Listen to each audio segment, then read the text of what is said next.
নমস্কার বন্ধুরা, তো চলে এলাম আজকে একটা নতুন ভিডিও নিয়ে। তো দেখুন লাউ ডাঁটা, তো এখানে পাশের দোকানে লাউ ডাঁটা বিক্রি হচ্ছিলো, তো আমার দেখে খুব ভালো লাগলো, এই জন্য একটা লাউ ডাঁটা নিয়ে আসলাম। তো লাউ ডাঁটাটা খুব মোটা মোটা। তো লাউ ডাঁটাগুলোকে আগে কেটে নিয়েছি, ভালো করে কেটে নিয়েছি। এবার ঝিঙা দিচ্ছি, কেন এর মধ্যে ঝিঙা আলু বেগুন সবই দেবো, সব রকম মিক্সড করে দিলে না খুব ভালো লাগে খেতে।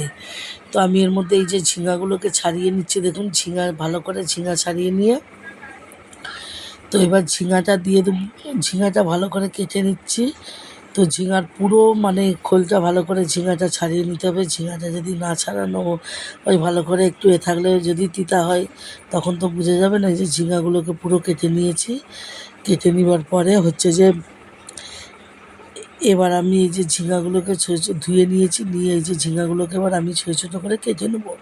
কেন ঝিঙাগুলোকে যদি ছোটো ছোটো করে না কেটে নিই এটা ভালো লাগবে না তরকারিগুলোর সঙ্গে। এগুলো একদম ছোটো করে ঝিঙাগুলো দিতে হয়। তো ঝিঙাগুলো ওই জন্য ছোটো করে কেটে নিচ্ছি। তার মধ্যে একটা নিচে আবার পড়ে গেল, সেটাকে একটু ধুয়ে নিলাম। দিয়ে যে বেগুনও নিয়েছি, বেগুনটাকে একদম ছোট্ট ছোট্টো করে কেটে নেব। বেগুনগুলো কত কচি দেখুন, ছোটো বেগুন তো বেগুনগুলো কচি কচি বেগুন একদম। তো এই বেগুনগুলোকেও আমি কেটে নিয়েছি। বেগুনগুলো আবার খুব ছোটো করিনি, তার মধ্যে বেগুনগুলোকে কেটে নিয়েছি। তো বেগুনগুলোকে কেটে নিচ্ছি, কেন আর একটা বেগুনও কেটে নিই। একটু শাকটাকে একটু মানে বেশি করেই করছি, কারণ লাউ শাক খেতে আমাদের বাড়িতে সবাই ভালোবাসে। তো সবাই কীরকম করে রান্না করে একটু বলবে। আমিও সব রকম সবজি দিয়েও করি, পোস্ত দিয়েও করা যায়। কে কীরকমভাবে কীভাবে রান্না করো সবজি দিয়ে বলবে। তো একটা আলু কেটে নিলাম, তো আলুর খোসাটাকেও ছাড়িয়ে নিচ্ছি। তো আলুর খোসাটাকে ছাড়িয়ে নিয়ে তো হচ্ছে যে এবার আমি এই যে আলুটাকেও ছোটো ছোটো করে কেটে নেবো। নিয়ে আলুটাকে কেটে নিয়ে আমি আলুগুলোও দিয়ে দেবো। এই যে আলুটা কেটে নিলাম, নিয়ে এই যে ওর সবজিগুলো একটা গামলার মধ্যে রেখে নিচ্ছি। ডাঁটা আলাদা কেটে নিচ্ছি, ডাঁটার সাথে সবজিগুলো সব মিক্স করব। আর শাকটাকে আলাদাভাবে কেটে নেব। এই যে এর মধ্যে আবার পটলও দিয়ে দিলাম,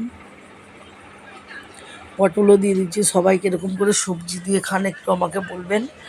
সবজি দিয়ে লাউ ডাঁটা একসাথে সব সবজি মিক্সড করে খেতে কীরকম লাগে। আমার তো ভালো লাগে, সবার কীরকম লাগে একটু বলবে তোমরা। এইটা আবার পোকা, দেখুন এই পটলটা কাটছিলাম, এই পটলটা আবার পোকা। তো আমি ছোটো দেখে দেখে 2-3টে পটলও দিয়ে দিলাম। পটলগুলো খুব কচি, আর বাইরে তো প্রচুর রোদ উঠছে। আমি মাঝে মাঝে বাইরের দিকে তাকাচ্ছি আর যে তখন আমি এখন সবজিগুলো কাটছি। এখন বাজছে সকাল 8:30, তাতেই দেখুন কত রোদ। তাহলে আরও বেলা হলে কীরকম হবে গরমে, এই জন্য তাড়াতাড়ি আমি রান্নাটা করে নিচ্ছি। তো রান্নাটা তাড়াতাড়ি না করলে তো আবার হচ্ছে যে ঘরে বসা যাবে না, প্রচুর গরম। তো এই যে পটলগুলো কেটে নিলাম, পটলগুলোকে খোসাগুলোকে ভালো করে ছাড়িয়ে দিয়ে পটলগুলো দিয়ে দিচ্ছি। আমি বললাম আর দুটো পটল দিয়ে দিই যাতে তরকারিটা একটু বাড়ে। তো সবজিগুলো দিয়ে পটলগুলো এই যে দিয়ে দিয়েছি, দিয়ে সবজিগুলো কাটা হয়ে গেছে। তো যদি ভিডিওটা ভালো লাগে লাইক শেয়ার কমেন্ট করবেন। আজকের মতো